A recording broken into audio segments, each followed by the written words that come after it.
గడిచిన పునరుద్ధాన దినంలో చెప్పుకున్నాము. ఈ వారం నుండి పరమగీతాన్ని ధ్యానం చేయబోతున్నామని, అందువల్ల గ్రంథ ప్రస్తావన మనం చేసాం. కొన్ని విషయాలు సాధారణంగా తెలుసుకోవటానికి ప్రయత్నం చేసుకున్నాం. ఈరోజు ప్రామాణికంగా మరి మొదటి వచనంలో చూస్తే సొలొమోను రచించిన పరమగీతము. సొలొమోను ఈ పరమగీతాలు రచించాడని మనం గడిచిన పునరుద్ధాన దినంలో చెప్పుకున్నాం. అతడు 1005 1300 కీర్తనలు, సామెతలు చెప్పినట్లుగా మనం చూస్తాం. యేసుప్రభు వారికి పూర్వము సుమారుగా ఒక 900 సంవత్సరాల క్రితం ఇది వ్రాయబడిందని చెప్పుకున్నాం. యూదులు యెరూషలేములో భక్తులు వారి యొక్క ప్రత్యేకమైనటువంటి పండగలు ఏవైతే ఉన్నాయో ఆ పండగల్లో ఈ పరమగీతాలు వారు ప్రత్యేకంగా చదువుతారని మనం చెప్పుకున్నాం. ఇకపోతే ఈ పరమగీతము మొదటి అధ్యాయంలో 2వ వచనాన్ని ఈరోజు మనం ధ్యానం చేయబోతున్నాం. అందరం కూడా ప్రార్థనాపూర్వకంగా ఉండాలని ప్రభు పేరిట మనం చేస్తూ ఉన్నాం. 2వ వచనములో ఈ విధంగా వ్రాయబడింది: నోటి ముద్దులతో అతడు నన్ను ముద్దు పెట్టుకొనును గాక, నీ ప్రేమ ద్రాక్షారసము కన్నా మధురము. ఈరోజు ముఖ్యమైనటువంటి అంశం ఏమిటంటే ముద్దు, నోటి ముద్దు. దీన్ని వివరించడానికి ముందు కొన్ని విషయాలు నేను మీకు చెప్పాలి. మరి ఇందులో షోలమ్మితి, సొలొమోను వారి యొక్క పరిస్థితులు ఎలా ఉన్నాయనంటే, మరి సొలొమోను ఒక విశేషణమైనటువంటి సందర్భంలో జన్మించినవాడు. సొలొమోను సాల్మన్ అనేటువంటి పేరు చాలా ప్రఖ్యాతిగాంచినటువంటి పేరు. సొలొమోను మహారాజుకి 3 నామకరణాలు ఉన్నాయి. మనం ధ్యానం చేశాము. 3 నామకరణాలు. మొదటిదేమో తన తండ్రి అయినటువంటి దావీదు సొలొమోను అని పెట్టాడు. సొలొమోను అంటే తన యొక్క జీవితంలో నెమ్మది లేకుండా, సమాధానం లేకుండా, మరి చాలా అలసిపోయి యుద్ధాలు చేసి శత్రువులను ఓడించి ప్రజలను కాపాడి రాజ్యం చేశాడు కనుక తన గర్భవాసాన పుట్టినటువంటి కుమారుడు చాలా ప్రశాంతమైనటువంటి వాడుగా, శాంతమూర్తిగా, సింహాసనాధీష్ఠుడై రాజ్యాన్ని పరిపాలించాలి అని భావించి తన గర్భవాసాన పుట్టినటువంటి కుమారునికి ఏమని నామకరణం చేసినాడు?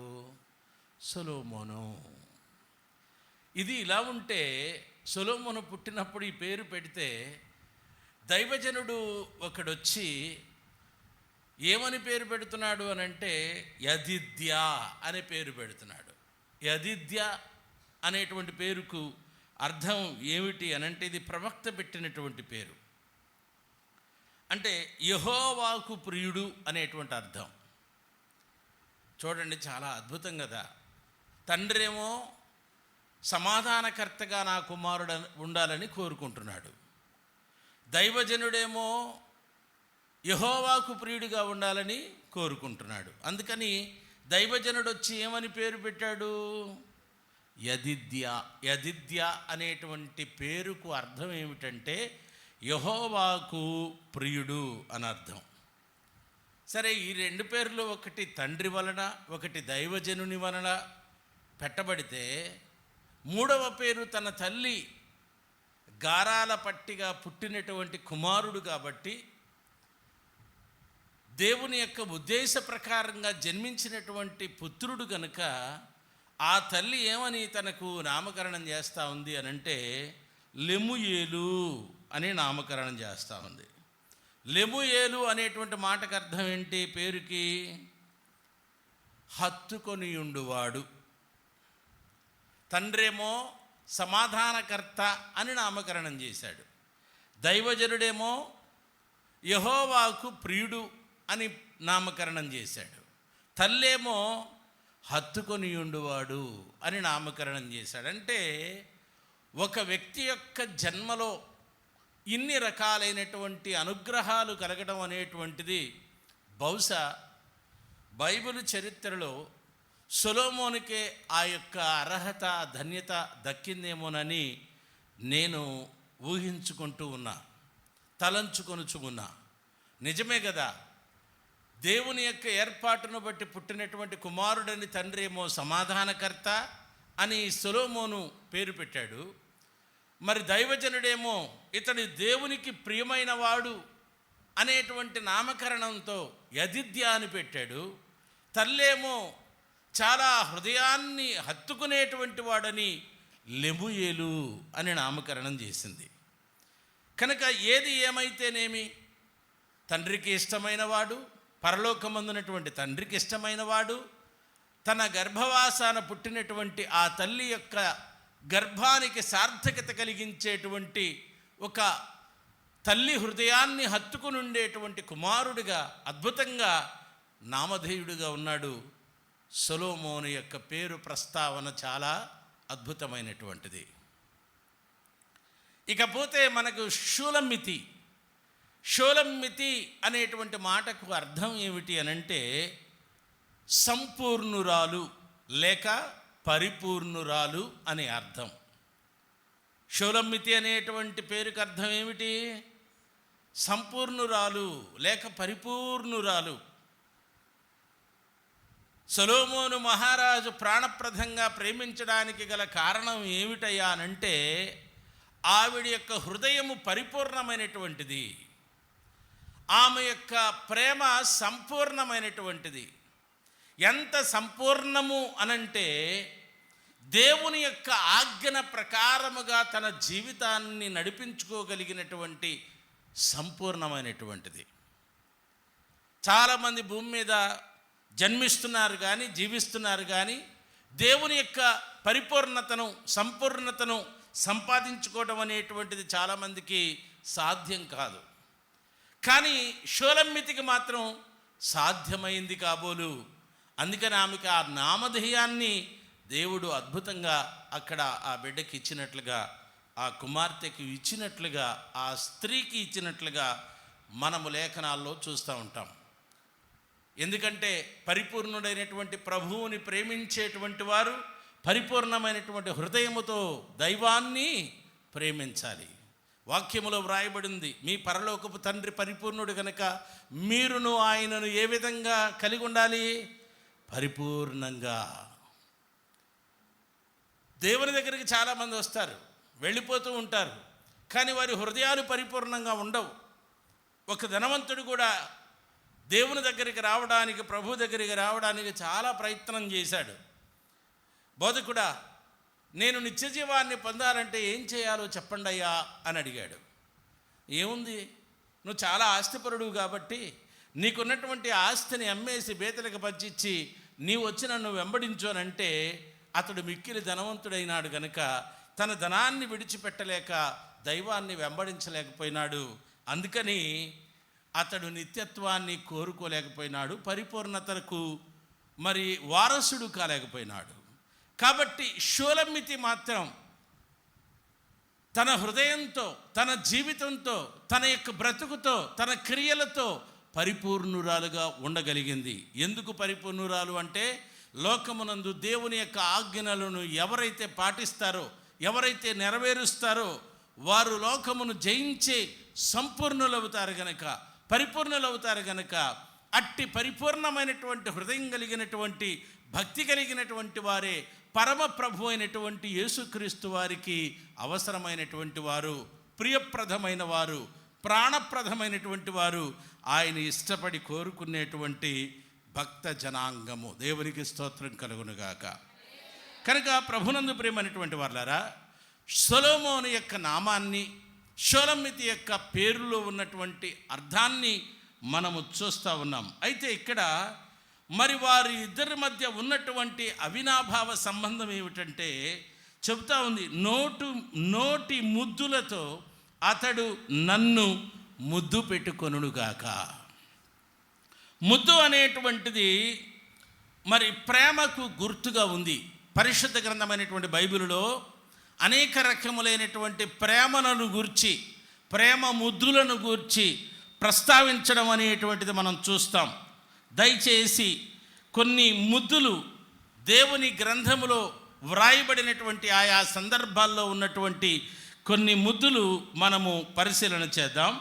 అంటే అసలు ముద్దులో ఉండవలసినటువంటి స్వభావం, దాని లక్షణం ఎలా ఉండాలనేటువంటిది 1-2-3 విషయాలు నేను మీకు చెప్పిన తర్వాత లేఖనములో ఉన్నటువంటి పవిత్ర గ్రంథం అనేటువంటి బైబిలులో ఉన్నటువంటి ముద్దుల యొక్క సందర్భాన్ని మనం కొంచెం క్లుప్తంగా ధ్యానం చేద్దాం. అంటే సొలొమోను యొక్క ముద్దులో ఉన్నటువంటి లక్షణం ఏమిటంటే, గమనించాలి ప్రభునందు ప్రియమైన వాళ్ళారా, ముద్దులో సంతోషము కలిగించే లక్షణం ఉండాలి, సంతోషము కలిగించేటువంటి స్వభావం ఉండాలి.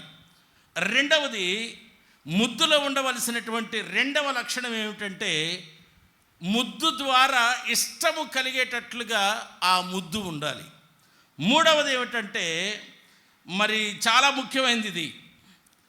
మొదటిదేమో సంతోషం కలగడం, రెండవదేమో ఇష్టం కలగడం, మూడవది ఏమిటంటే దోషములను కప్పివేయుట. స్తోత్రం చెప్పండి గట్టిగా.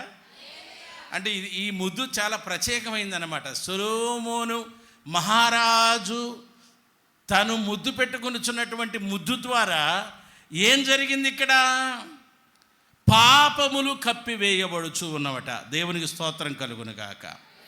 కాబట్టి ఇది మూడవది, గుర్తుపెట్టుకోండి, దోషములను కప్పివేసే ముద్దు, దాని స్వభావం అలా ఉండాలి. నాలుగవదిగా మనం చూసినట్లయితే ముద్దు వలన ఏమి పుట్టాలయ్యానంటే ప్రేమ రగిలిపోవాలన్నమాట.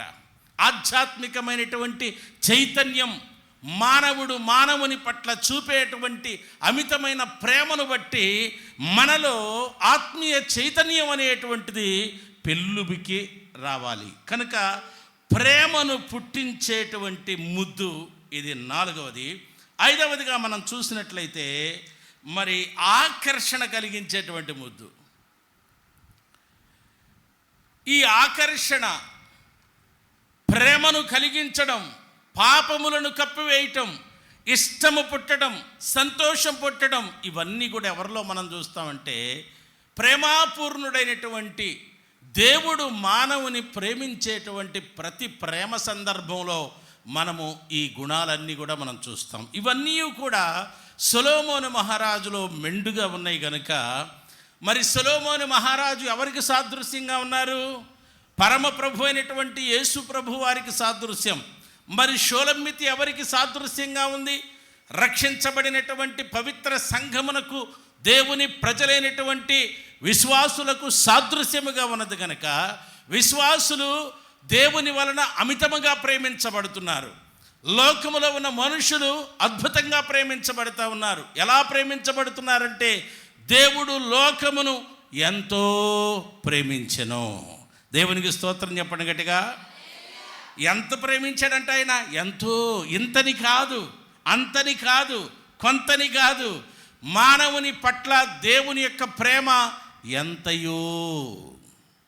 కాబట్టి ప్రేమ అనేటువంటిది మానవుడు దేవుని యొక్క వాత్సల్యాన్ని పొందుకుంటున్నటువంటి ఆ కౌగిలింతలో, ఆ ముద్దులో దేవుడు మానవులను చూస్తూ ఉన్నప్పుడు మానవులు దేవునిలో పొందుకునేటువంటి ఆధ్యాత్మికమైనటువంటి భావనకు సంబంధించినటువంటిదే ఇక్కడ ఉన్నటువంటి ఈ ముద్దులు. కాబట్టి ఇన్ని రకాలుగా ముద్దులో ఆధ్యాత్మికమైనటువంటి భావనలు ఉండి తీరాలి. దేవునికి స్తోత్రం చెప్పండి గట్టిగా. మరి ప్రముఖంగా పరిశుద్ధ గ్రంథమైనటువంటి బైబిల్లో కొన్ని సందర్భాలు, వ్రాయబడినటువంటి సందర్భాలు, ముద్దు అనబడిన సందర్భం గురించి మనం క్షుణ్ణంగా పరిశీలన చేద్దాం. మొట్టమొదటిగా ఆదికాండము 45వ అధ్యాయములో 15వ వచనాన్ని, ఈ 45వ అధ్యాయము చాలా చరిత్రాత్మకమైనటువంటి సంఘటనలకు గుర్తుగా మరి మనందరికీ కూడా దేవుడు ఉంచినటువంటి ఒక సాక్షార్థంగా ఉన్నటువంటి చరిత్ర.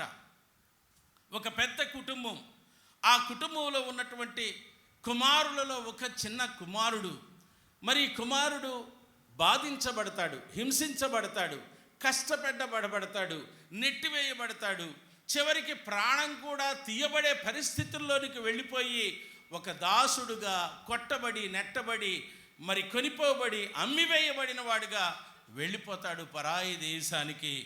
అక్కడికి వెళ్ళిన తర్వాత జరిగినటువంటి ఒక మహత్తరమైనటువంటి సంఘటనే ఇప్పుడు మనం చదువుకుంటా ఉన్నాం. ఇంట ఉన్నప్పుడు తండ్రి సంతానముగా ఉన్నటువంటి కుమారులలో ఒక చిన్న కుమారుడు అందరి దగ్గరికి వెళ్ళి అన్నల మీద పడి పైన పడి కౌగిలించుకొని ముద్దాడుతున్నాడు. వరే చీ పో, నువ్వు వచ్చి నా పైన పడతావేంట్రా, నన్ను ముద్దు పెట్టుకుంటావేమిట్రా, నువ్వెవడవిరా, నీకేమైనా బుద్ధి ఉందట్రా, జ్ఞానం ఉందట్రా అని అతన్ని కాస్త చులకనగా చూసేవారు. అయినా కానీ అన్నల పైన పడి ఆ విధంగా ప్రేమను కనపరుస్తూ ఉండేవాడు, నా అన్నయ్యలు అని. ఇలాంటి ప్రేమ అనేటువంటిది తండ్రి కూడా వాడి మీద ఎక్కువగా చూపించడం, ఇదంతా వారి అసూయకు కారణమైపోయింది, వారి యొక్క కోపానికి కారణమైపోయింది, వారి యొక్క ఉగ్రతకు కారణమైపోయి చివరికి ఆ కుమారుణ్ణి ఏం చేస్తారంటే వీరందరూ కొట్టి చంపాలని చూసి, చంపడం ఎందుకు లేని ఒకడు అడ్డగిచ్చేవరే, వాడు కూడా మనవాడే కాబట్టి చంపడం ఎందుకు, ఏదో రకంగా తండ్రికి ఒక గొర్రెనో ఒక మేకనో ఒక మేకపోతనో మనం వధించి అతని వస్త్రాలు అందులో మనం పులిమేసేసి ఆ రక్తంలో తండ్రి దగ్గరికి తీసుకెళ్ళి చెప్పేద్దాం, నాన్న పెద్ద పులి తినేసింది, సింహం తినేసింది అని మనం ఏదో ఒకటి చెప్పి తండ్రి గారి యొక్క దుఃఖాన్ని లేకుండా మాన్పివేద్దాంరా అని చెప్పని ఎవరో ఒకడు అడ్డుపడతాడు వాళ్ళల్లో.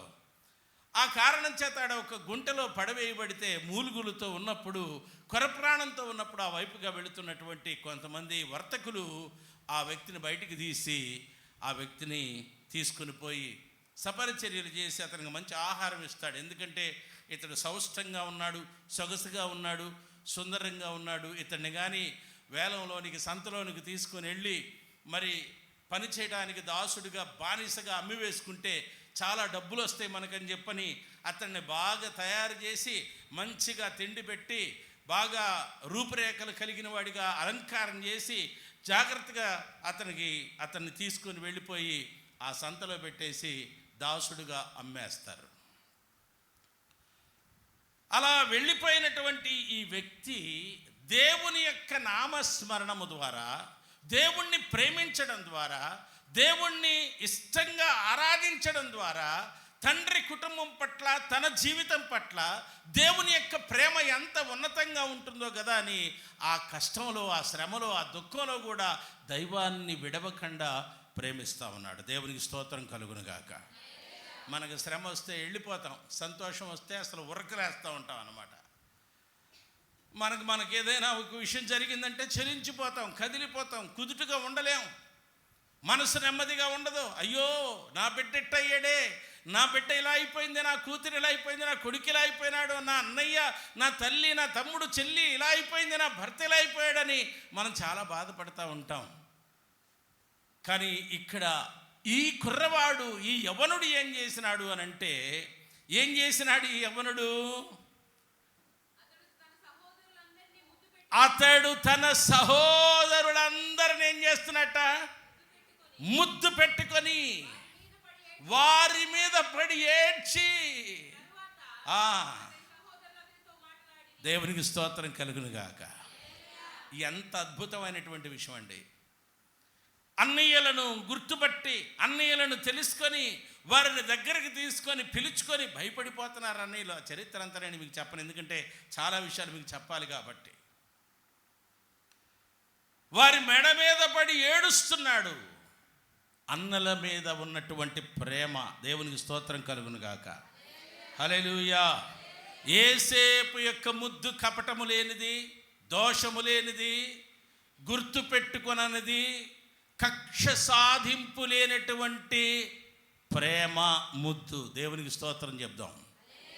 ఈ రోజుల్లో దేవుణ్ణి ప్రేమించేవారు, దేవుని కుటుంబంలో ఉన్నటువంటి విశ్వాసులు, దేవుని సంఘములో లేక సమాజం అనబడినటువంటి ఈ సమాజంలో ఉన్నటువంటి మానవులు తోటి మానవుని పట్ల సాదరాభిమానములతో సదభిప్రాయంతో ప్రేమించేటువంటి ప్రేమతత్వం కలిగినటువంటి వ్యక్తులు ఎంతమంది ఉన్నారని మనకు వాక్యం ప్రశ్నిస్తూ ఉంది.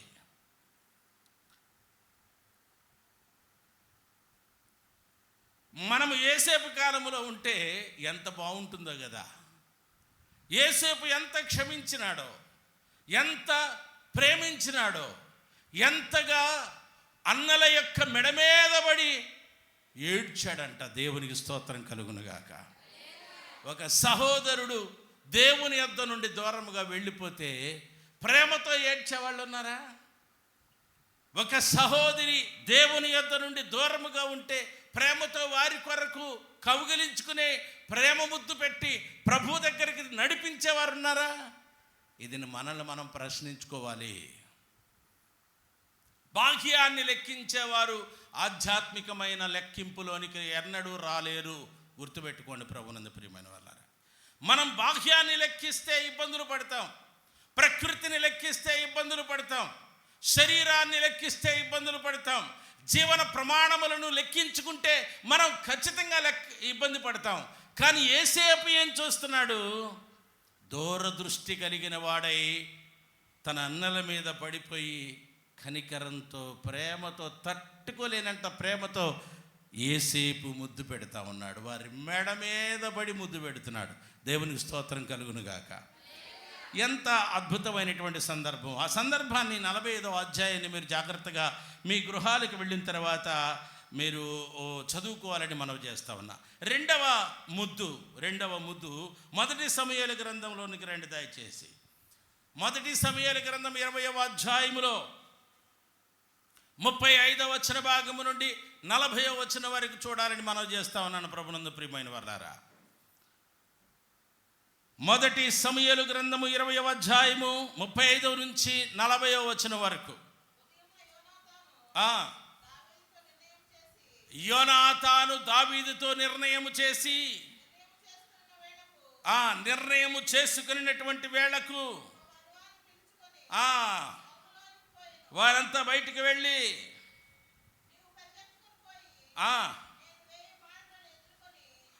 చదవమ్మా. మీరు 38, 40 వరకు చదవండి, తెలుస్తుంది మీకు అక్కడ. ఆ పనివానితో అతడు చెప్పగా వాడు పరిగెత్తుతూ ఉన్నప్పుడు అతడు ఒక బాణము అయితే వారు ఉన్న చోటునకు వచ్చినప్పుడు కేక వేసి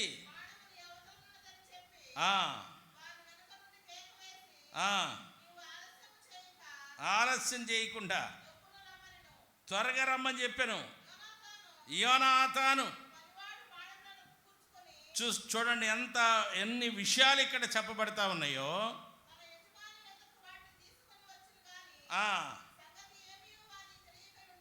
ఏమీ తెలియకుండా వారికి ఉంది. యోనాతానునకును దావీదుకు మాత్రమే ఆ సంగతి తెలుసు. ఎవరెవరికి తెలుసు అంట? ఎవరి సంగతులు ఎవరికి తెలుసు? ఎవరిని ఎవరైతే ప్రేమిస్తారో వారి సంగతులు వారికి తెలుస్తాయి. ఎవరు దేవుని ప్రేమతో దేవుణ్ణి ప్రేమిస్తారో దేవుని సంగతులు వారికి తెలుస్తాయి. వారి సంగతులు దేవునికి తెలుస్తాయి. మన సంగతులు దేవునికి ఎందుకు తెలియట్లేదంటే మనం ఏం చేయట్లేదు, దేవుడు చెప్పినట్లుగా మనం ఆయన్ని ప్రేమించట్లేదు. ఈ విషయాలన్నీ కూడా మనం కొంచెం జాగ్రత్తగా అర్థం చేసుకోవాలి మిత్రులారా, అవగాహన చేసుకోవాలి. ఎందుకంటే లేఖనమునందు ఉన్నటువంటి ప్రతి విషయం కూడా మనం చాలా జాగ్రత్తగా అర్థం చేసుకోవాలి. చాలా జాగ్రత్తగా అర్థం చేసుకోవాలి. మీరు 14-15 వచనాలు కూడా చూడండి. అదే అమ్మా 40 ఏం చదువుతున్నారు మీరు ఇప్పుడు? అదే అధ్యాయంలో 14-15 వచనాలు కూడా చూస్తే, నేను బ్రతికియుండిన ఎడల నేను చావకుండా యెహోవా దయ చూపినట్లు నీవు నాకు దయ చూపకపోయిన ఎడలనేమి, నేను చనిపోయినని ఏమి, నేను దావీదు శత్రువులను ఒకడైనను భూమి మీద నిలవకుండా నిర్మూలన చేసిన తర్వాత నీవు నా సంతతి వారికి దయ చూపకపోయిన ఎడలనేమి, యెహోవా నిన్ను విసర్జించునుగాక. ఈ ఎడల ఏమి, యెహోవా నిన్ను విసర్జించునుగాక. ఈ విధంగా చెప్తూ ఏమంటున్నాడు, యెహోవా దావీదు యొక్క శత్రువుల చేత దాన్ని విచారించినట్లుగా యోనాతాను దావీదు సంతతి వారిని బట్టి నిబంధన చేసెను. యోనాతాను దావీదు తన ప్రాణ స్నేహితునిగా ప్రేమించిన గనుక ఆ ప్రేమను బట్టి దావీదు చేత మరలా ప్రమాణము చేయించును. ఈ విధంగా వీరి ప్రమాణాలన్నీ కూడా ఎక్కడి వరకు ఉన్నాయంటే తుది వరకు వారు ఉన్నంత వరకు ఎంత ప్రమాణపూర్వకమైనటువంటి వారుగా ఉన్నారంటే, యోనాతాను తన ఆయుధములను వాని చేతికిచ్చి వీటిని పట్టణమునకు తీసుకుని పొమ్మని చెప్పి వాడిని పంపివేసెను. వెంటనే వెళ్ళిపోయాడు. దక్షిణ దిక్కు నుండి బయటకు వచ్చి 3 మారులు సాష్టాంగపడి ఎన్నో నమస్కారాలు చేశాడు. అంతటా యోనాతాను ఒకరిని ఒకడు ఏం చేశారంట వాళ్ళు, దేవునికి స్తోత్రం కలుగునుగాక. ఒకరిని ఒకరు, యోనాతాను దావీదు, వారి మధ్య ఉన్న నిబంధన, వారి మధ్య ఉన్న ప్రమాణం, వారి మధ్య ఉన్నటువంటి ఒప్పందం, వారు దేవుని పట్ల వారు ఒకరి పట్ల ఒకరు కలిగి ఉన్నటువంటి పరిస్థితి. నిజానికి చెప్పాలంటే దావీదంటే సౌలు కుటుంబానికి అసలు పడదు. యోనాతాను మరి దావీదుని అమితంగా ప్రేమిస్తున్నాడు, ప్రాణ స్నేహితుడిగా. దేవునికి స్తోత్రం కలుగునుగాక. ఏంటి గిట్టన వాళ్ళని ప్రేమించటమా, శత్రువులుగా ఉన్న వారిని ప్రేమించటమా? ఎవరైనా అసలు రాజవంశీయులు సాధారణంగా ఉన్నటువంటి వారిని ప్రేమిస్తారండి? దగ్గరికి తెచ్చుకుంటారా? వారికి ఆయుధాలు ఇస్తారా? వారిని రాజు సింహాసనం దగ్గరే కూర్చుండబెట్టుకుంటారా? రాజు కుమారుడైనటువంటి యువరాజు గారితో అతనికి పొందు ఇస్తారా? భోజనం ఇస్తారా?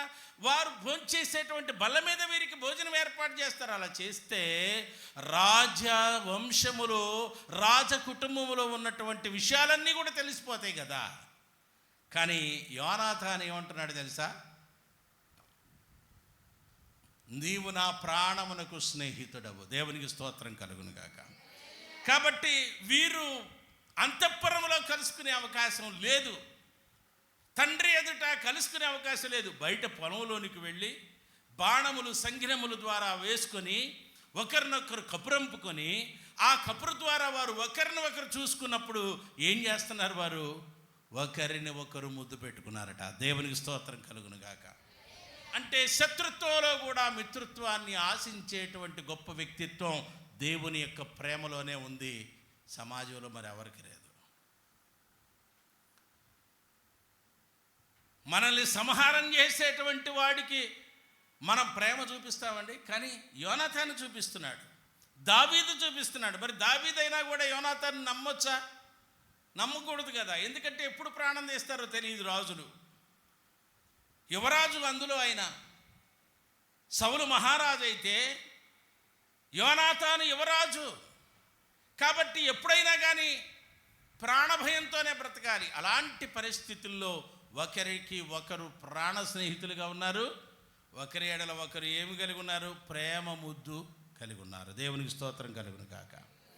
కాబట్టి ఈ ముద్దు యోనాతాను దావీదుల యొక్క ముద్దు చాలా అద్భుతమైనటువంటి సందర్భం కదండి. ఇక్కడ సొలొమోనుని కూడా షోలమితి ఏం చేస్తుంది? అతడి నోటి ముద్దులతో చెప్పండి, నన్ను ముద్దు పెట్టుకొనుగాక. మూడవ సందర్భం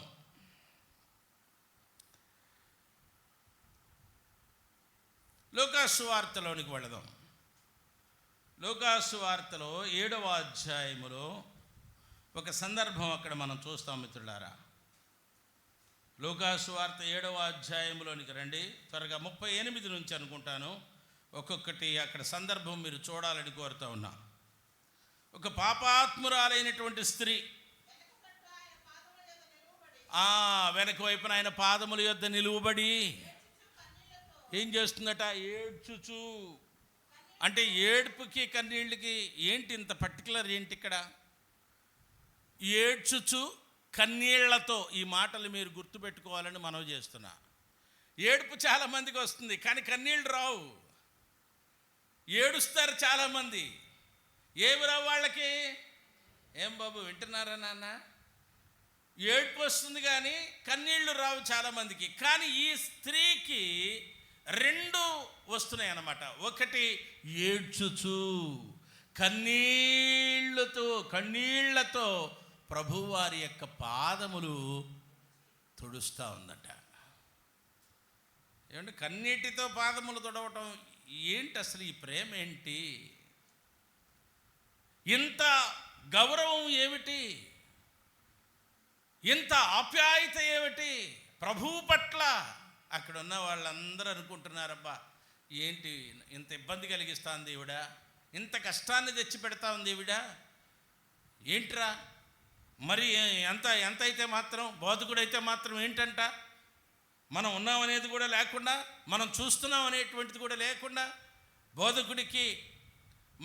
బోధకుని యొక్క పాదాలు కన్నీళ్లతో కడుగుతుంది, ముద్దు పెట్టుకుంటుంది, తన తల వెంట్రుకలతో ఆ పాదములను తుడుస్తూ ఉంది. విలువైన అచ్చ జటామాంసి, ఖరీదైనటువంటి అత్తరు బుడ్డిలో నుంచి అత్తరు తీసి ఆ పాదములకు పోస్తూ ఉంది. దేవునికి స్తోత్రం కలుగును గాక. హల్లెలూయా, హల్లెలూయా. ఎవరివిడా? బైబిలులో స్పష్టంగా చెప్పబడింది. ఎవరావిడ?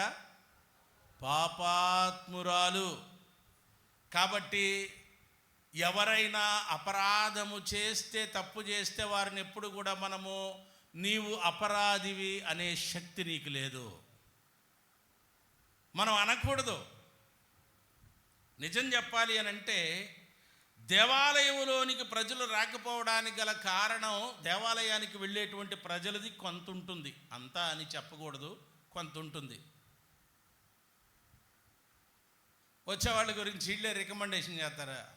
అయ్యగారండి వాళ్ళు మంచిది కాదు, అమ్మగారండి ఆమె మంచిది కాదు, వాళ్ళు మంచోళ్ళు కాదు, వీళ్ళు మంచోళ్ళు కాదు. నీకెందుకు వాళ్ళు మంచోళ్ళు కాకపోతే? నీ మంచి ఏంటో నువ్వు చూడాలి, నీ పవిత్రత ఏమిటో నువ్వు చూడాలి, నీ పరిశుద్ధత ఏమిటో నువ్వు చూడాలి. కొంతమంది తరగబోతులు అప్పుడప్పుడు దేవాలయంలోనికి వచ్చి కూర్చోవాలని ఇష్టపడతా ఉంటారు.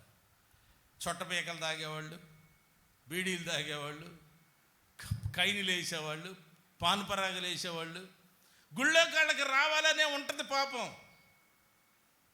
అరే గుళ్ళోకి వచ్చావా నువ్వు? ఏంద్రా నీ నోరు, నువ్వు పాన్పరాగ వేసుకొని గుళ్ళోకి వస్తావంటరా అని మనమే వాళ్ళని ఏం చేస్తూ ఉంటామంటే సతాయిస్తాం అన్నమాట. వాడికి ఆ భయం కలగాలి, ఆ ప్రేమ కలగాలి. అది కలుగుతుందా లేదా చూసి, మరి నాన్న దేవాలయానికి వచ్చేటప్పుడు కాస్త శుభ్రంగా రావాలమ్మా, కొంచెం అభ్యంతరంగా ఉండకూడదు నాన్న అని వాళ్ళకి మనం అలా సాదరంగా చెప్పం. ఆహా పర్వాలేదే అబ్బు, నువ్వు ప్రార్థనకి వెళ్తున్నావా, బైబిల్ చదువుతున్నావా, ఏంటి అయ్యగారితో తిరుగుతున్నావా, ఫలానా చర్చికి వెళ్తున్నావా, ఇలాగా కొంతమందిని తక్కువ చేస్తూ ఉంటారు. మనము ఆ చూపు చూడకూడదు ఎవరిని. మనము దేవుని ప్రేమను కలిగిన వారమై ఉండాలి. అక్కడ ఉన్న వారందరూ, అతన్ని భోజనానికి పిలిచాడు. ఒక పరిసయుడో ఎవరో, సమరేడు పరిసయుడు అనుకుంటా, సీమోను అనబడిన వాడు యేసుప్రభు వారిని భోజనానికి పిలిచాడు అక్కడికి.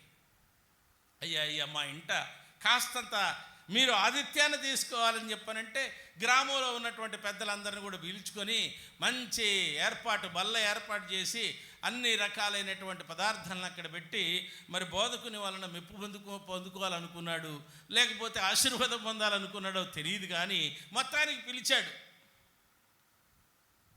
ఈ పిలిచిన సందర్భంలో పిలవకపోయినా కానీ బోధకుడు అక్కడ ఉన్నాడు అనేటువంటి విషయం తెలిసి చాలామంది అక్కడికి వెళ్ళటం సహజమే. కాబట్టి ఈ స్త్రీ అయితే ప్రత్యేకంగా వెళ్ళింది. ఎవరివిడా? పాపాత్మురాలు. మరి పాపాత్మురాలు ప్రభువుని ప్రేమించడం ఏంటి? ఏమండి, పాపాత్మురాలు ప్రభువుని ముద్దాడటం ఏంటి? కనుక మనము ఎవరిని కూడా దేవుని యొద్ద ఆక్షేపణ చెయ్యరాదు, ఆక్షేపించకూడదు. వీళ్ళిదా వాళ్ళదా వాళ్ళు అట్లాగా వీళ్ళు ఇట్లాగా ఎవరు ఏంటి అనేటువంటిది మనం చెప్పకూడదు. దేవునికి వదిలేసేయాలి మనం. ప్రభు అప్పుడు అంటున్నాడు, ఏంటి ఇంట్లోకి వచ్చిన దగ్గర నుంచి మనకు పాదాలకు నీళ్ళు ఇవ్వలేదు. ప్రభు మొదలుపెట్టాడు, ఇక నెమ్మదిగా మొదలుపెట్టాడు. నా చేతులు కడుక్కోవటానికి నీళ్ళు ఇవ్వలేదు, తువ్వాలు ఇవ్వలేదు, నా తలకు తైలమును పెట్టలేదు, సుగంధ పరిమళాన్ని పూయలేదు. కానీ ఈవిడైతే మాత్రం ఇంటిలోనికి వచ్చినది మొదలుకొని తన కన్నీళ్లతో నా పాదములను స్పర్శిస్తూ ముద్దాడుతూ విలువైనటువంటి అత్తరుని నా పాదములకు పూసి ఈ ఇల్లంతా పరిమళము చేసింది. దేవునికి స్తోత్రం చెప్పండి గట్టిగా. పాపములను ఒప్పుకొన చేయుట అనేటువంటిది దేవుని యొద్ద ఉన్నటువంటి గొప్ప లక్షణం అన్నమాట. ప్రభుకు స్తోత్రం కలుగునుగాక. అంటే అక్కడున్న వాళ్ళందరూ కూడా అబ్బురపడిపోయారు, నివ్వెరపోయారు. అరే, ఈ విధంగా ఉన్నటువంటి ఈ పాపాత్మురైన స్త్రీ దేవుని యొద్దకు వచ్చి, బోధకుని యొద్దకు వచ్చి ఎంత ఖరీదైనటువంటి మరి ఆ సువాసన కలిగించేటువంటి ఆ అత్తరుని ప్రభు పాదాలకు రాసిందిరా. పరిమళము వ్యాపింపజేసింది అక్కడ. ఏ పరిమళము? పాపములు పోయే పరిమళం, పాపములకు క్షమాపణ కలిగే పరిమళం. ప్రభు యొక్క పాదములు ముద్దుకోవటం వలన, ప్రభు యొక్క పాదములు కన్నీళ్లతో కడగడం వలన, తల వెంట్రుకలతో కడగటం వలన తన దగ్గర ఉన్నటువంటి ఆ తైలమును అద్ది ఆయన పాదములనే అంతగా అమితంగా ప్రేమించింది ఆవిడ. గొప్పవారు తమతో సమానంగా కూర్చోవాలని కోరుకున్నారు, కానీ పాపాత్మురాలు పాదముల దగ్గర నాకు అవకాశం దొరికితే చాలు. దేవునికి స్తోత్రం కలుగును గాక. కనుక ఎప్పుడైనా గుర్తుపెట్టుకోండి, భక్తులు దేవుణ్ణి ప్రేమించేటప్పుడు ఆయన పాదములు తాకితే చాలు, మన జీవితం ఏమైపోతుంది? పావనం అయిపోతుంది, పునీతం అయిపోతుంది, పరిమళం అయిపోతుంది, పరిశుద్ధం అయిపోతుంది. కాబట్టి పాపాత్మురాలైన స్త్రీ ప్రభువు పాదములను ముద్దు పెట్టుకొనుట చరిత్రలో ఇది ఒక అద్భుతమైనటువంటి ఘట్టం. ప్రభునందు ప్రియమైన వారలారా, ఐదవదిగా మనం చూసినట్లయితే తండ్రి యొక్క ముద్దు. ఏ ముద్దు? తండ్రి యొక్క ముద్దు. చూద్దాం. లూకాసు వార్త 15వ అధ్యాయాన్ని మీరు చదువుకోండి ఇంటికి వెళ్ళిన తర్వాత. అక్కడ మరి 20వ వచనాన్ని చూడాలని కోరుతూ ఉన్నా. వాడు ఇంకా దూరంగా ఉన్నప్పుడే తండ్రి వానిని చూచి కనికరపడి పరిగెత్తి వాని మెడ మీద పడి, దేవునికి స్తోత్రం కలుగును గాక. తండ్రి ముద్దు. వాడు ఇంకా దూరంగా ఉండగానే పరిగెత్తుకుంటూ వెళ్తున్నాడంట తండ్రి. తర్వాత ఏమన్నాడు? రెండవ మాట, కనికరపడి. మూడవదిగా ఏం చేశాడు? పైన మెడ మీద పడి. ఈ మెడ మీద పడటం అనేటువంటిది కొంచెం ప్రత్యేకం, గుర్తుపెట్టుకోండి. మెడ మీద పడటం అనేటువంటిది ఏంటంటే స్పెషల్ అన్నమాట. యేసేపు కూడా అన్నల మెడ మీద పడి ప్రేమను చూపించాడు. ఇక్కడ యేసు ప్రభు వారు కూడా తప్పిపోయినటువంటి ఆ కుమారుణ్ణి తండ్రి ఎలా ప్రేమిస్తున్నాడు? మెడ మీద పడి. దూరమున ఉండగానే పరిగెడుతున్నాడు తండ్రి, కనికరము చూపిస్తున్నాడు తండ్రి, మెడ మీద పడి ముద్దాడుతున్నాడు. ప్రభుకు స్తోత్రం కలుగును గాక. హల్లెలూయా. ఈ ప్రేమ తన బిడ్డ పట్ల తండ్రి చూపించినప్పుడు కుమారుడు ఏమంటున్నాడో చూసారా? కుమారుడు ఏమంటున్నాడు? 3 రకాలైన మాటలు అక్కడ ప్రత్యేకంగా చెప్పబడ్డాయి, వ్రాయబడ్డాయి. ఏమనంటున్నాడంటే, ఒకటి, వ్యతిరేకముగా పాపము చేశానని ఒప్పుకొన చేయబడింది. రెండవది ఏం చేశాడంటే, నేను యోగ్యుడను కాను అన్నాడు. మూడవది ఏమిటంటే, నీ కూలివానిలో ఒకరిగానైనా నన్ను గుర్తుపెట్టుకో తండ్రి అని తండ్రిని ప్రాధేయపడ్డాడు. దేవునికి స్తోత్రం కలుగును గాక. క్రీస్తునందు ప్రియమైనటువంటి దేవుని సమాజమా, తండ్రి ప్రేమతో తమ బిడ్డలను ఎవరైనా ప్రేమిస్తే ఆ ప్రేమ ఎలా ఉండాలి అంటే, దూరమున ఉండగానే వారి కొరకు కనికరము చూపాలి, వారి దగ్గరికి పరిగెత్తుకొని వెళ్ళాలి, వారిని మెడ మీద పడి ముద్దాడాలి. వారి చెడును కాదు చెప్పాల్సింది, దుర్మార్గాన్ని కాదు చెప్పాల్సింది, దుష్టత్వాన్ని కాదు చెప్పాల్సింది, ఎవరిది వాళ్ళకి వదిలేయాలంతే. కానీ నువ్వు చేయాలనుకుంటే ఏం చేయాలి? వాడు నీ వైపుకు తిరుగుతున్నాడు కాబట్టి, నీ యొద్దకు వస్తున్నాడు కాబట్టి నీవు చేయాల్సిందేంటి? కనికరము చూపు. దేవుని స్తోత్రం చెప్పు గట్టిగా. హల్లెలూయా, హల్లెలూయా. యేసు ప్రభు వారి దగ్గరికి ప్రజలు రావడానికి గల కారణాలలో ఇదొక ప్రధానమైనటువంటి కారణం. చాలామందికి కనికరం ఉండదు. దేవాలయంలోనికి, దేవుని యొద్దకి, దేవుని యొక్క సందర్భాల్లోనికి ప్రజలు నేరుగా వెళ్ళటానికి అనుమతులు ఉండవు. కానీ యేసు ప్రభు వారి దగ్గర ఏముందంటే తండ్రితనం. ఎవరినైనా కనికరంతో ముద్దాడే స్వభావం, ప్రేమించే స్వభావం. కనుక ఈ స్వభావం ఎవరిలో అయితే ఉంటుందో ఆ ప్రేమ ముద్దు వలన ప్రజలు ఎలా మారిపోవాలంటే, లోకములో ఉన్నటువంటి సంతానం ఎలా మారిపోవాలంటే, వ్యతిరేకముగా నేను తప్పు చేశాను అని వారిలో మార్పు రావాలి. దేవునికి స్తోత్రం కలుగును గాక. గట్టిగా చేద్దాం. హల్లెలూయా, హల్లెలూయా. రెండవది ఏమంటున్నాడంటే, నేను యోగ్యుడను కాను. ఈ మాటలు ఉన్నాయా లేవా? ఆడ చూడండి, ఉన్నాయా లేవా? చదవండి. తండ్రి, నీకును పరలోకపునకును విరోధంగా నీ ఎదుట పాపము చేసి తిని, అసలు నేను నీ కుమారుడునని అనిపించుకొనడానికి యోగ్యుడను కాను. అయితే తండ్రి తన యొక్క పరిస్థితులను చూసి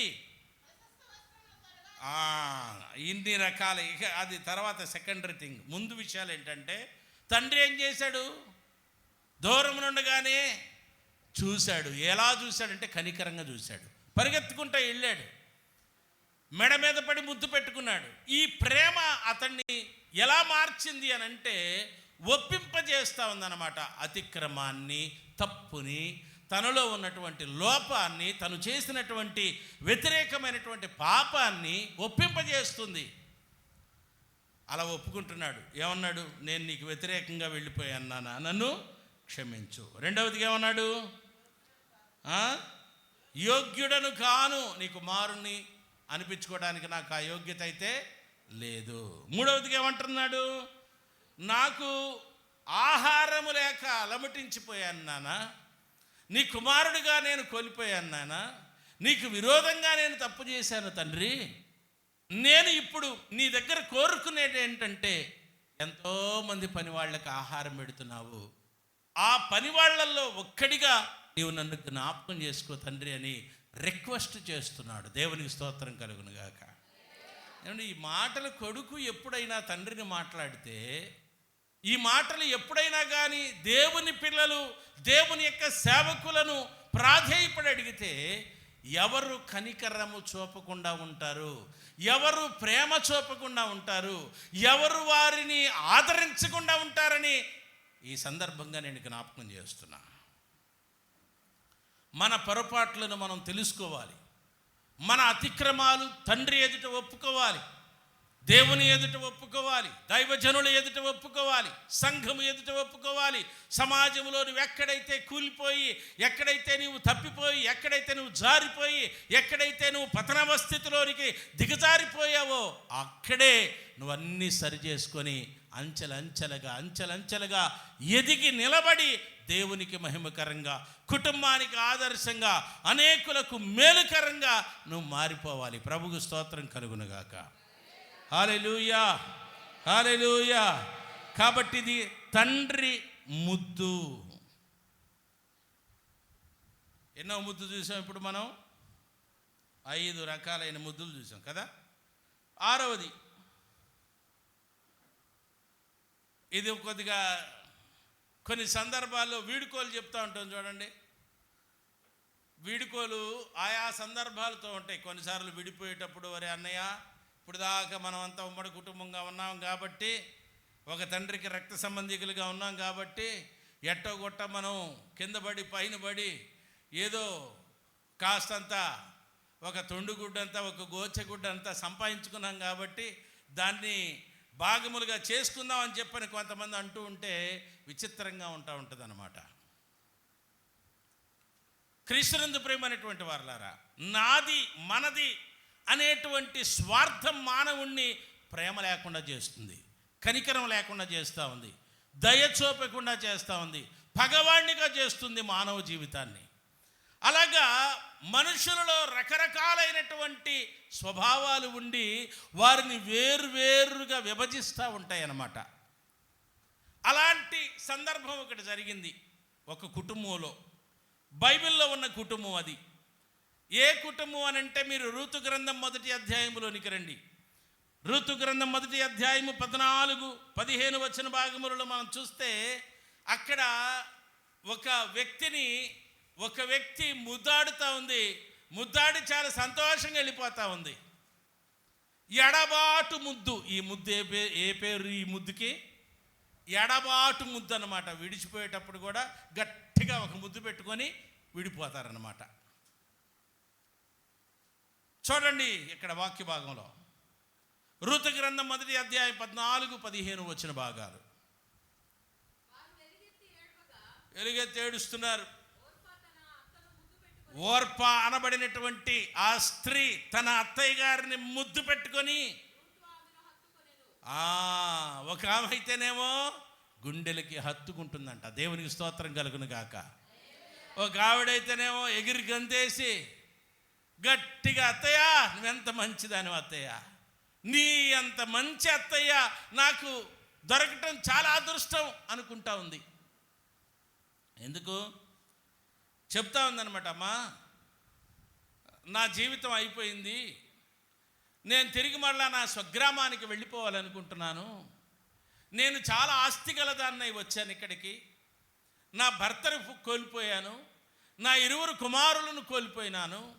మరి మీరు చూస్తేనేమో యవన ప్రాయంలో ఉన్నారు కాబట్టి మీరు మీ గృహాలకు వెళ్ళిపోండి, నేను నా ఇంటికి నా ఊరికి వెళ్ళిపోయి ఎక్కడో చోట నేను బతుకుతానమ్మా. మీరు యవన ప్రాయంలో ఉన్నారు కనుక మిమ్మల్ని ఈ విధంగా నేను నా ఊరు నా దగ్గరికి తీసుకొని వెళ్ళడానికి నాకు ఇష్టం లేదు, ఏమనుకోవద్దు.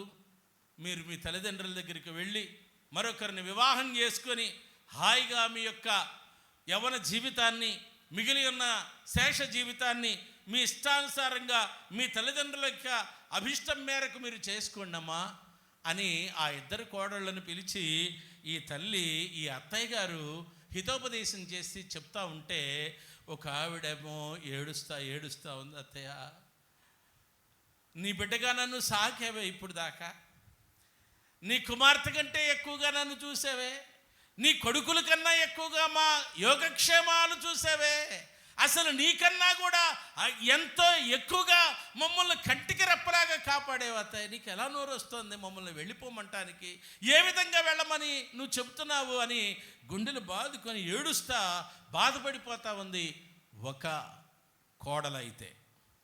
ఇంకొక కోడలైతే ఏం చేసింది, సంతోషంగా వచ్చి అత్తయ్య గారిని గట్టిగా ముద్దు పెట్టుకొని, అత్తయ్య నేను వెళ్ళిపోతున్నా, నువ్వు నీ ఇంటికి వెళ్ళిపో, నీ వాళ్ళ దగ్గరికి వెళ్ళిపో. ఆవిడ వెళ్ళిపోతూ ఉండగానే ఈ వృద్ధాప్యంలో ఉన్నటువంటి ఇంటి పెద్దగా ఉన్నటువంటి అత్తయ్య గారు చెప్తా ఉంది, అమ్మా ఇదిగో నీ సహోదరి నీ తోడు కోడలు వెళ్ళిపోయింది, చూడు ఎంత సంతోషంగా వెళ్ళిపోతుందో, నువ్వు కూడా సర్దుకొని వెళ్ళమ్మా. ఇలా చెబుతా ఉంటే అంటా ఉంది, చదవండి అక్కడ. అందుకు రూతు నా వెంబడి రావద్దనియు, నన్ను విడిచిపెట్టవద్దనియు, నన్ను బ్రతిమాలు కొనవద్దు. దేవునికి స్తోత్రం కలుగును గాక. ఏం చేస్తుందంటే ఈ అత్తయ్య, అమ్మ నా మాటిని తల్లి, నేను ప్రాణం పోయేదాన్నిరా, నా మాట వినమ్మా, నువ్వు చాలా భవిష్యత్తు ఉన్నదానివి, నా మాట వినమ్మా, నాన్నోళ్ళ దగ్గరికి వెళ్ళు, నాన్నోళ్ళు నిన్ను చెయ్యి విడిచిపెట్టరురా, నా మాట విను అని చెప్పని ఈ అత్తయ్య గారు బ్రతిలాడుతూ ఉంటే ఆ కోడల గారు ఏమని చెబుతూ ఉంటే, అత్తయ్య నువ్వు ఆ విధంగా అనొద్దు, నన్ను వెంబడించవద్దని, నా వెంబడి రావద్దని నువ్వు చెప్పొద్దని ఎలుగెత్తి చెప్తా ఉంది. దేవునికి స్తోత్రం చెప్పాలి గట్టిగా. హల్లెలూయా. రూతు తన అత్తయ్య నయోమిని మనసారా హత్తుకొని ఏమని ప్రమాణం చేస్తుందో తెలుసా? ఏమని చేస్తుంది? నీవు వెళ్ళు చోటుకే నేను వచ్చేదను, నీవు నివసించు చోటునే నేను నివసించెదను, నీ జనమే నా జనము, నీ దేవుడే నా దేవుడు. నీవు మృతి పొందు చోటనే నేను మృతి పొందేదను, అక్కడనే పాతి పెట్టబడేదను. మరణము తప్ప ఏదైనను నిన్ను నన్ను ఎడబాటు చేయటానికి వీలే. దేవునికి స్తోత్రం. హల్లెలూయా, హల్లెలూయా. కుటుంబంలో ఇలాంటి వ్యక్తులు ఉండాలి, గ్రామంలో ఇలాంటి వ్యక్తులు ఉండాలి. ఎవరిని ఎవరు పోగొట్టుకోకూడదు, ఏ కారణం చేతనైనా కానీ. మిత్రులారా, నేను మీ అందరికీ చెప్తున్నా, ఎవరిని నటన చేయొద్దు. నటన ఎందుకు? ఏదో ఉండాలి కాబట్టి, మా ఓడు కాబట్టి, మా అక్కయ్య కాబట్టి, మా అమ్మ కాబట్టి, మా తమ్ముడోడు కాబట్టి, అన్నోడు కాబట్టి, వరసైనోడు కాబట్టి ఏదో మేము వచ్చి కాసేపు కూసేపు నిలబడుతున్నాం. నాయన, ఈ నటనలు చేయొద్దు. మరణమయ్యేంత వరకు నీ త్యాగం ఇతరులకి ప్రయోజనం కావాలి. దేవునికి స్తోత్రం కలుగును గాక. నీ గొంతులో ప్రాణం ఉన్నంత వరకు నువ్వు ఎలా ఉండాలంటే ఇతరుల మేలు కోరాలి, ఇతరుల క్షేమం కోరాలి, ఇతరులతో కలిసి ఉండాలి. వారు ఎవరైతే ఏమైంది? నీ జనమే నా జనం, నీ దేవుడే నా దేవుడు. నువ్వెక్కడికైతే వెళ్తావో నేను అక్కడికి వెళ్తాను, నువ్వెక్కడైతే చనిపోతావో నేను అక్కడ చనిపోతా, నువ్వెక్కడైతే సమాధి చేయబడతావో అక్కడనే నువ్వు సమాధి చేయబడతాను. నిన్ను నన్ను మరణము తప్ప ఏది వేరు చేయటానికి వీల్లేదు. దేవునికి స్తోత్రం కలుగును గాక. ఇది రూతు యొక్క ముద్దు. దేవునికి స్తోత్రం కలుగును గాక. హల్లెలూయా. ఈ ముద్దునే బైబిల్ పండితులు ఏమని చెప్పారంటే ఎడబాటు చేసే ముద్దు. ఓర్ఫా వెళ్ళిపోయింది, రూతు హత్తుకుంది. చాలామంది ఇవాళ కుటుంబాల్లో ఒకరిని ఒకరు ఎడబాసేటువంటి దొంగ ముద్దులుగాను, ద్వంద్వ ముద్దులుగాను, వ్యతిరేకమైన ముద్దులుగాను, పైకేమో మనము మనము మనము అని లోపటేమో వాడు అనేటువంటి స్వభావంతోనే ప్రజలు జీవిస్తూ ఉన్నారు. మిత్రులారా, మన ముద్దు ఎలా ఉండాలి అని అంటే మన వారు గౌరవంగా, సంస్కారంగా, సాంప్రదాయబద్ధంగా, అంటే అన్ని రకాలైనటువంటి మేలులతో, ఆశీర్వాదాలతో, నమ్మకంతో, ప్రేమతో, మమకారముతో, కనికరముతో, వాత్సల్యముతో ఎదిగిపోవాలి. ఇది సాంప్రదాయం అంటే. దేవునికి స్తోత్రం కలుగును గాక. సాంప్రదాయం అంటే మనం కట్టు బొట్టు, లేకపోతే మనం వండుకునే పిండి వంటలు, మనం తినేటువంటి పిండి వంటలు ఇవి కాదు. నీ సాంప్రదాయం ఏంటంటే మనిషివి, సాటి మనిషి పట్ల ప్రేమ చూపాలి, తప్పు చేసినా ప్రేమ చూపాలి, వాడు లేనివాడైనా ప్రేమ చూపాలి, ఉన్నవాడైనా ప్రేమ చూపాలి. సాటి మానవుడు అపరాధం చేస్తే ఆ మానవుణ్ణి నువ్వు కనికరించగలగాలి, ప్రేమించగలగాలి, దగ్గరికి తీసుకోగలగాలి. వాని మీద ఎడతెగనటువంటి వాత్సల్యాన్ని చూపించేటువంటి తత్వం నీకు కలిగి ఉండాలి. మిత్రులారా, అది రూతు కలిగి ఉంది. సంఘములో ఉన్నటువంటి పరిశుద్ధులు అలాగా ప్రేమించేవారైతే, ప్రభువుని ప్రేమించేవారైతే, దేవుని సమాజంలో ఒకరిని ఒకరు ప్రేమించేవారైతే సంఘాలు ఎందుకు విడిపోతాయి? సంఘంలో ఉన్న కుటుంబాలు ఒకళ్ళకొకళ్ళకి ఎందుకు కాకుండా ఉంటారు?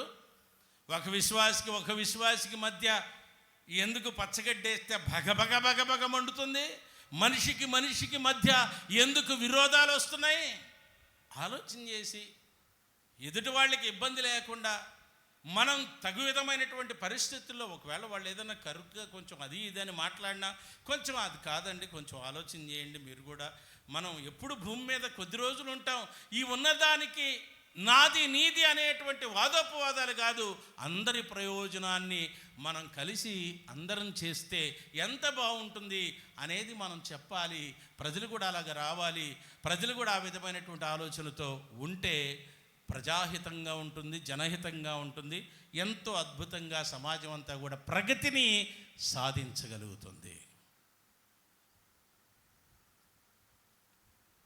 కనుక ప్రభువునందు ప్రియమైనటువంటి వారులారా, ఈనాడు ఎడబాటులోనే ఉన్నారు, కానీ మరణము వచ్చు వరకు కలిసి ఉండేటువంటి దేవుని యొక్క ప్రేమ మనలో ఉండట్లేదు. అందుకనే మరి దేవుని యొక్క చిత్తానుసారంగా మనం జాగ్రత్తగా ఆలోచన చేయాలి. ఇది లేఖనములో ఉన్నటువంటి పరమార్థాన్ని మనం అర్థం చేసుకోవాలి. పాత నిబంధన గ్రంథంలో ఇంకా చాలా అనేకమైనటువంటి సందర్భాలు ఉన్నాయి, కానీ అవన్నీ చెప్పడానికి సమయం చాలదు. 1, 2, 3 దృష్టాంతాలు క్రొత్త నిబంధనలో కూడా నేను మీకు చెప్పిన తర్వాత ఈ అంశాన్ని మనం ముగించడానికి సఖ్యమైనంత వరకు ప్రయత్నం చేద్దాం. చాలా ఉన్నాయి ఇందులో, అవన్నీ చెప్పే సమయం లేదు. కాబట్టి మరి దేవుని యొక్క సన్నిధానంలో మనము ఎడబాటు అనేటువంటిది ఉండకూడదు. మన యొక్క ప్రేమలో ఒకరినొకరు ఎడబాసి ఉండకూడదు. ఎన్ని కష్టాలు వచ్చినా దేవునితోనే మనం కలిసి నడవాలి, విశ్వాసంలోనే మనం నిలబడాలి, నమ్మకంలోనే మనం ఉండాలి, ప్రభుపక్షంగా మనం ఉండాలి, ప్రజలు అందరి యొక్క యోగక్షేమాలను కోరుకునే పద్ధతిలోనే మనం ఉండాలి. ఇది ప్రతి మానవుడు తెలుసుకోవాల్సినటువంటి గొప్ప సత్యం. చివరిగా 7వదిగా, ఈ ముద్దు ఏ ముద్దు అంటే కపట ముద్దు, లేకపోతే మోసపు ముద్దు. ఏ ముద్దు? కపట ముద్దులు. కొంతమంది పైన పడి ముద్దు పెడతా ఉంటారు. ఏ ముద్దులు పెడతారు? మోసపు ముద్దులు అన్నమాట. అవసరానికి ఒక ముద్దు, అక్కరకు ఒక ముద్దు, మనిషిని వేసేయటానికి ఒక ముద్దు. చూద్దాం వాక్య భాగంలో. నేను చెప్పడం కాదు, వాక్యంలో ఉన్న మాటే నేను చెప్తున్నా. చూద్దాం పరిశుద్ధ గ్రంథమైన బైబిల్లో ఎక్కడుందో ఈ వాక్యాన్ని చూద్దాం. మత్తయి సువార్త 26వ అధ్యాయంలో 48-49 వచనాలు. అక్కడ ఒక సందర్భం జరిగింది. ఆ సందర్భం చాలా ఆశ్చర్యాన్ని కలిగిస్తూ ఉంటుంది మనకి.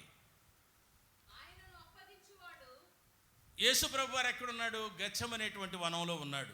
వేదన పడుతున్నాడు, చాలా బాధపడుతున్నాడు ప్రభు. ప్రజలందరి యొక్క యోగక్షేమాల కోసం తండ్రికి మొర్రపెడుతున్నాడు. అంటే దేవుడై ఉన్నప్పటికీ కూడా ఆయన కుమారత్వంతో లోకంలో శరీరుడిగా ఉద్భవించినాడు కనుక అందరి యొక్క భారములన్నీ కూడా తన భుజస్కంధముల మీద వేసుకొని చాలా విషయాలు దేవునికి రిక్వెస్ట్గా బ్రతిమలాటగా చెప్తున్నాడు. అయ్యా, ఇదిగో ఈ యజ్ఞం నుండి నన్ను తప్పిస్తారా? ఈ శరీరం తట్టుకోగలదా?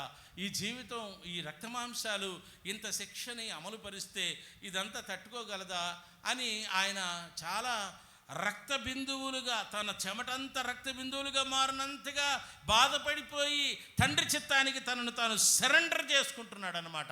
జరగబోయేటువంటి కార్యక్రమం మహాయజ్ఞం కాబట్టి, ప్రపంచంలో ఉన్న మానవాళి యొక్క యోగక్షేమముల నిమిత్తమై జరగబోయేటువంటి ఒక అంతిమ నిర్గమం గనక, మరణకరమైనటువంటి సందర్భం గనక, ఆ సందర్భాన్ని ప్రభువారు జయించుకోవడానికి ప్రభువు కన్నీటి పర్యంతమై తన యొక్క చెమట రక్త బిందువులుగా మారునట్లుగా వేదన రోదన పడతా ఉన్నాడు. అలాంటి సందర్భంలో ఒక శిష్యుడు బయలుదేరినాడు. ఎవరు బయలుదేరినారు? ఎవరండి? మనల్ని పట్టించేది మనవాళ్లే. ఎవరు పట్టించేది? మనల్ని నచ్చంది ఎవరు? మనవాళ్లే. బయట వాళ్ళందరూ బ్రహ్మాండంగా ఏం చేస్తారు? ఏదో వెనకటికి అన్నట్టుగా రథాశ్వం మీద పెట్టి ఊరిగిస్తూ ఉంటారు బయట వాళ్ళు. అబ్బబ్బా, ఎంత గొప్పోళ్ళండి, ఎంత గొప్ప సేవ, ఎంత గొప్ప పరిచర్య, ఎంత గొప్ప ప్రార్థన, పలానా ఆవిడ ఎంత బాగా ప్రార్థన చేస్తుందనని వాళ్ళు తెగ పొగిడేస్తూ ఉంటారు మనల్ని. వాళ్ళు గుర్తించకో దేవుని నామాన్ని మహిమపరుస్తూ ఉంటారు వాళ్ళు. మనమైతే ఆమె చేసే ప్రార్థన ఎవరికి తెలియదు, ఆయన చేసే ప్రార్థన ఎవరికి తెలియదు. ఒరే, వీడొచ్చి కొట్టాడంటారా ఒక టెంకాయి, వాడొచ్చి చేశాడంటారా ఈ పని అని మనలను మనమే తగ్గించేసుకుంటాం.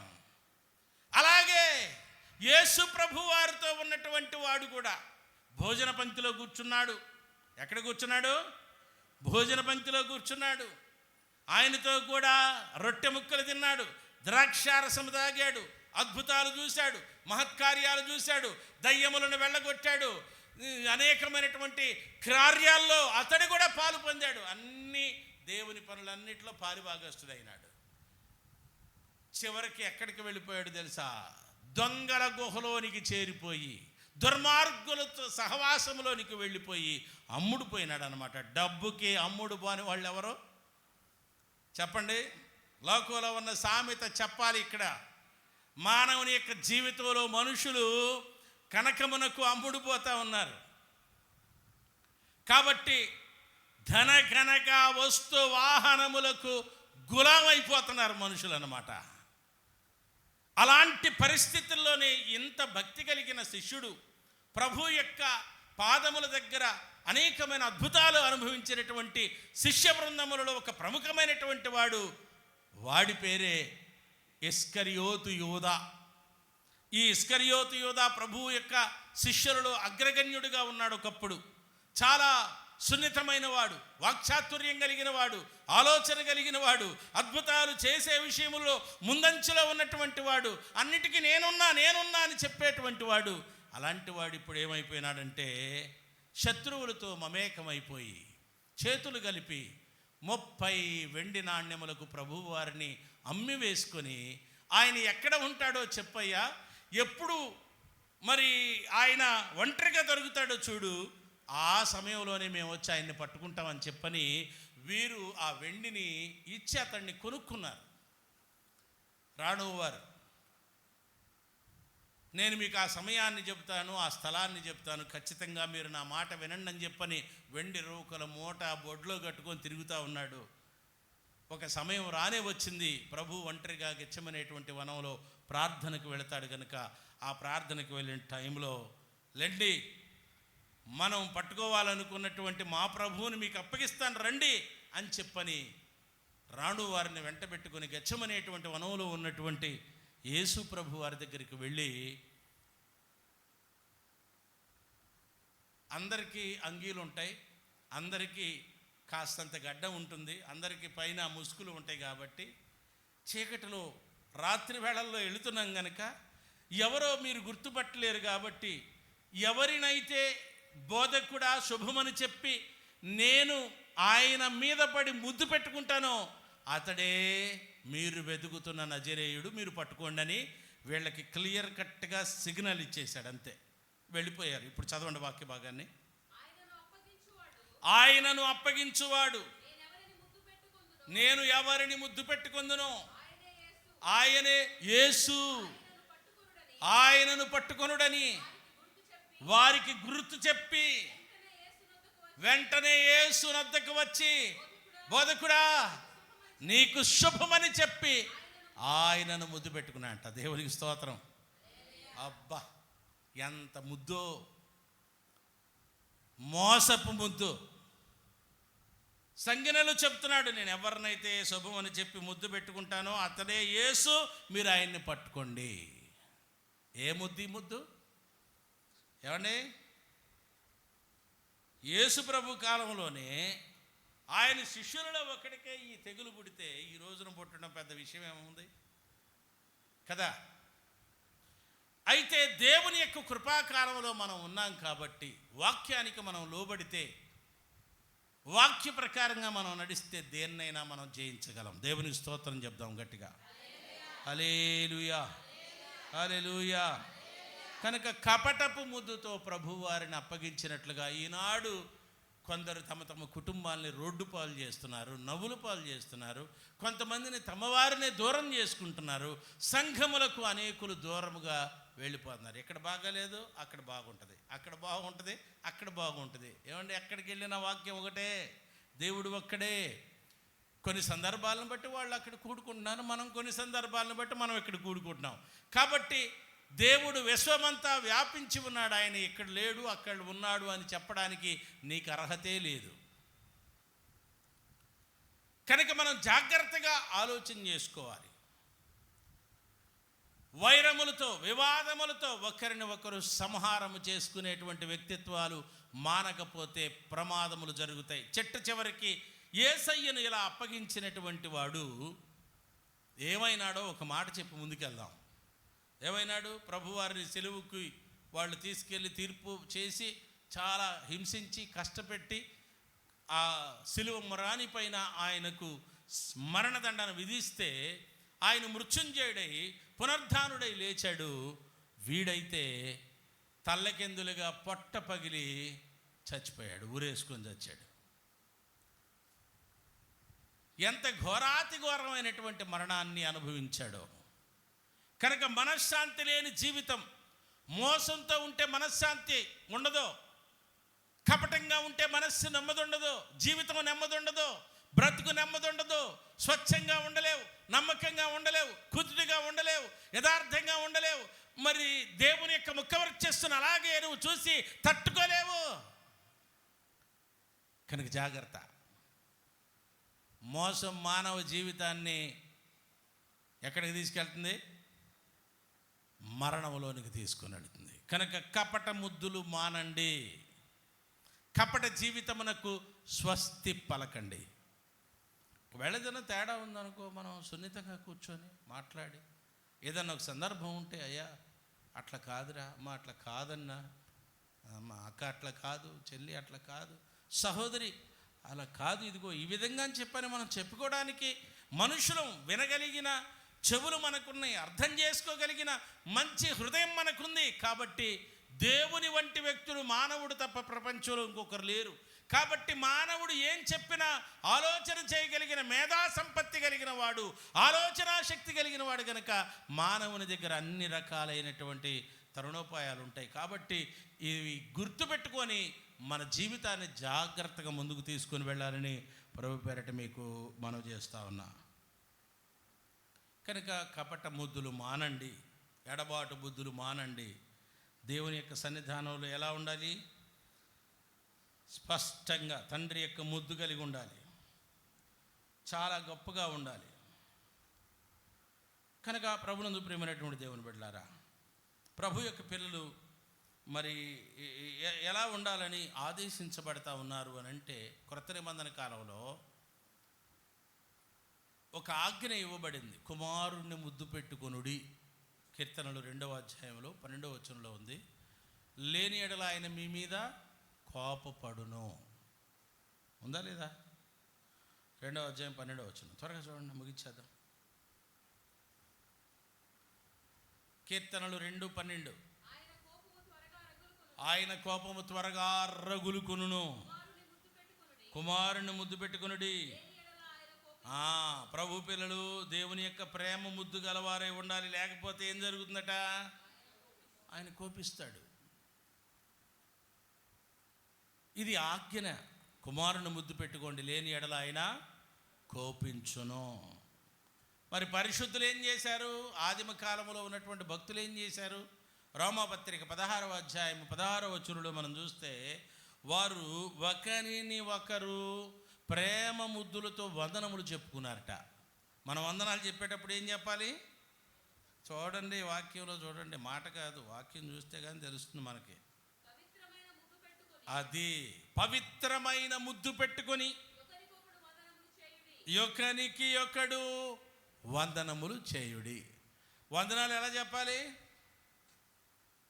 ఏంటో, పరిశుద్ధుల యొక్క ముద్దు పవిత్రమైన ముద్దు.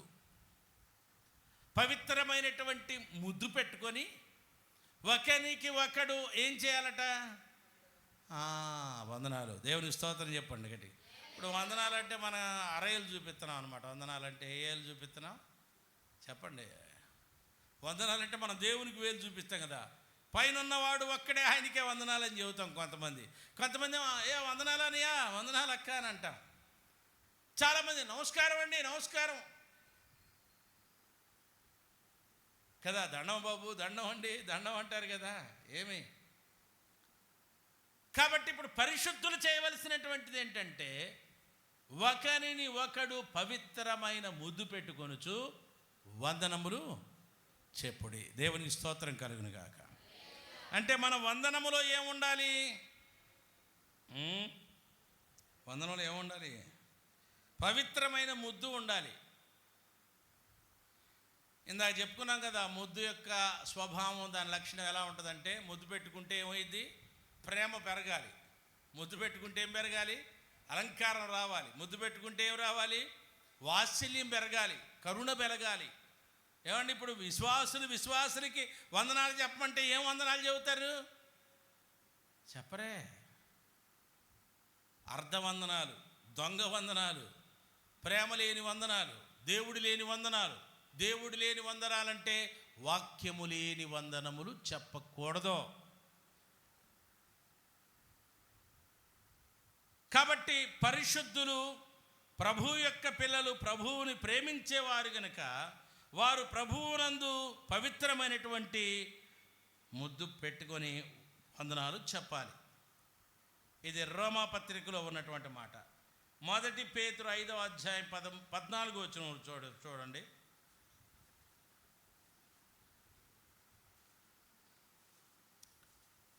5:14 1 పేతురు. తిరగండి బైబిల్లో.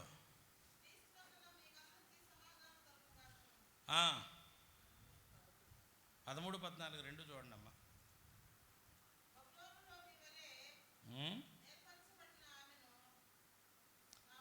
మొదటి పేతురమ్మా, అదేనా? అది అది అది అది చదవాలి, మీరు స్పష్టంగా చదవాలి. చదువమ్మా.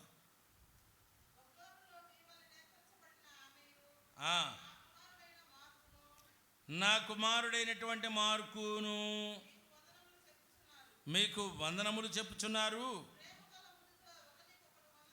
ఏం గల ముద్దుతో అంట? ఇందాక ముద్దేమో పవిత్రమైన ముద్దు, ఇప్పుడేమో ముద్దులో ఏం ఉండాలి?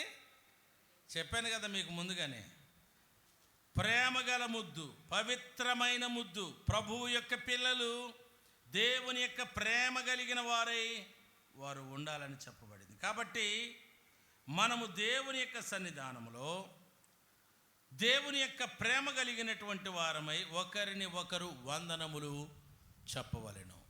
మనము చెప్పేటువంటి వందనములలో మన వారి పట్ల కలిగి ఉన్న ముద్దు వారు గుర్తెరగాలి. చెప్పాను కదా, తప్పిపోయిన వాడు తిరిగి మన దగ్గరికి వచ్చినప్పుడు, తప్పిపోయిన కుమారుడు తండ్రి దగ్గరికి వచ్చినప్పుడు ఏమి పొందుకున్నాడు? దూరము నుండి చూడగానే కనికరం పొందుకున్నాడు. తర్వాత వెళ్ళి మెడ మీద పడ్డాడు. తర్వాత అతను ఏం చేశాడు? కౌగిలించుకున్నాడు. కనుక వందనము చెప్పుట అంటే మనము ప్రభువునందు ప్రేమను వ్యక్తపరచటం అని గుర్తుపెట్టుకోండి. స్తోత్రం, హల్లెలూయా, హల్లెలూయా. కనుక ప్రభునందు ప్రియమైన వారలారా, పవిత్రమైనటువంటి ముద్దుతోనూ పవిత్రమైనటువంటి ప్రేమ కలిగిన వందనములతోనూ ప్రభు యొక్క పిల్లలు నేటి కాలంలో దేవుని యొక్క ప్రేమతత్వాన్ని కలిగిన వారై ఉండాలి. చిట్ట చివరిగా దైవజనుల పట్ల దేవుని ప్రజలు, మనుషులు, సమాజంలో ఉన్నటువంటి మనుషులు దేవుని యొక్క సేవ చేసేటువంటి సంఘ నాయకుల పట్ల ఎలా ఉండాలనేటువంటిది ఒక్క మాట చెప్పి మనం విరమించుకుందాం. చూడండి దయచేసి అపోస్తల కార్యముల గ్రంథము 20వ అధ్యాయములో మీరు 36వ వచనము నుండి కొన్ని మాటలు చదవాలని మనం చేస్తున్నాం. చాలా విషయాలు పౌలు వారికి నిర్దేశించి చెప్పి వాళ్ళతో అందరితో కలిసి మోకాళ్ళుని ప్రార్థన చేసెను. అప్పుడు వారందరూ కూడా ఏం చేశారంట? చాలా ఏడ్చారంటండి. పౌలు చెప్తున్నాడు, వాళ్ళు ఏడుస్తున్నారు. దైవజనుడు ఇన్ని విషయాలు చెప్పాడు మనకి, ఇంతగా మనకి సహాయం చేశాడు, ఇంతగా మన మధ్య ఆయన జీవించాడు.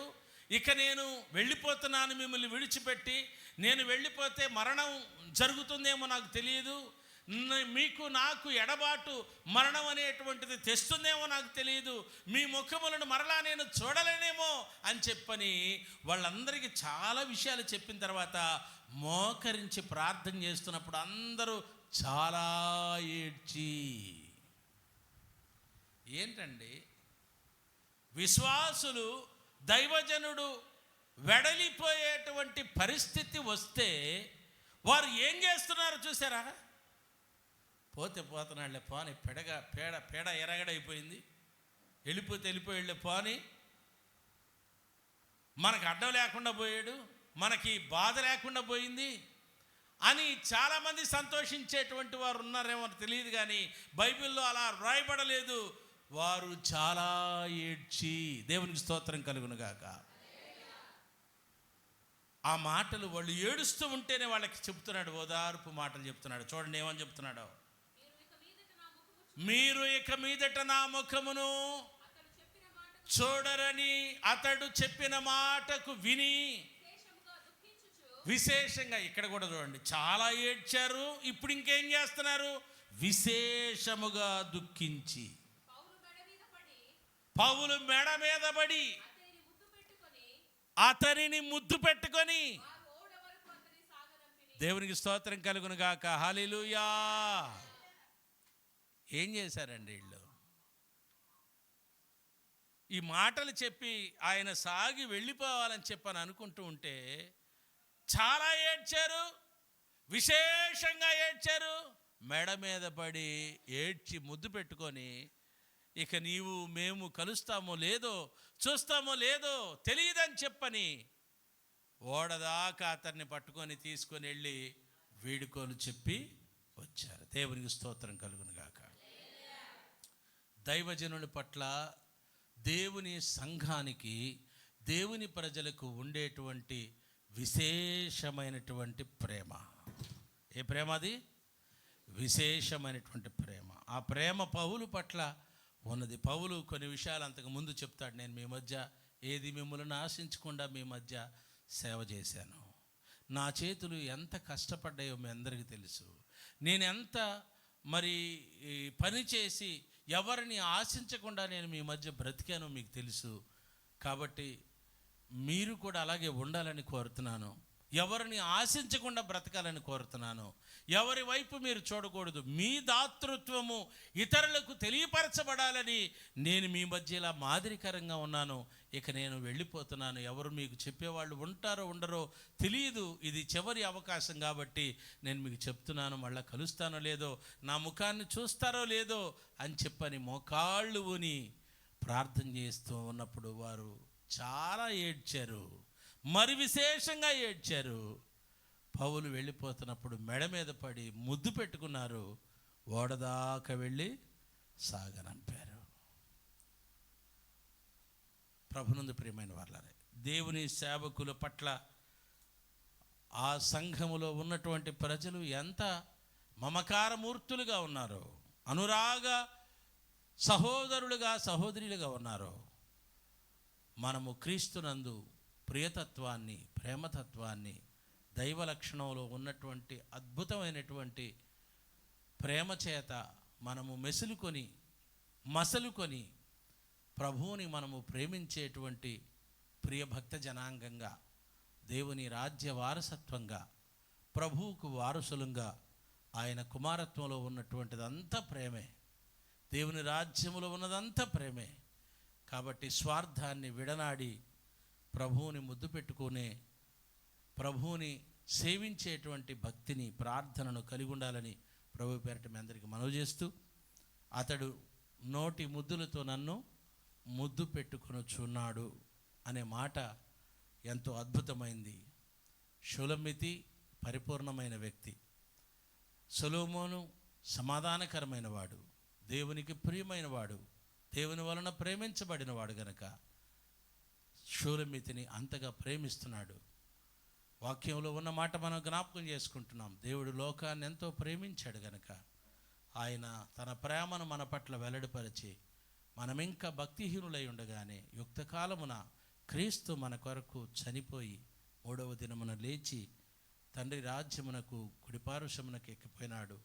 అక్కడ ఉండి మనల్ని అందరినీ ప్రేమిస్తూ, విజ్ఞాపన చేస్తూ ఆయన రాజ్యానికి మనం కూడా తీసుకొని పోబడాలని మరలా రెండవసారి రాబోతున్నారు కనుక ఆ రాకడలో ఎత్తబడేటువంటి ప్రేమను, ప్రభు యొక్క ప్రియతత్వాన్ని బాగా అలవర్చుకొని మోసాన్ని విడనాడి, లోకాన్ని విడనాడి, అనవసరమైనటువంటి మరి లోక సంబంధమైన విషయములకు తావివ్వకుండా ప్రభువుకు మనం ప్రాముఖ్యతనివ్వాలని సవినీయంగా మనవి చేసుకుంటూ ఈ సందేశాన్ని ముగిస్తున్నాను. దైవానుగ్రహం చేత మనం ప్రేమ స్వరూపులముగా ఉందుముగాక. ఆమేన్.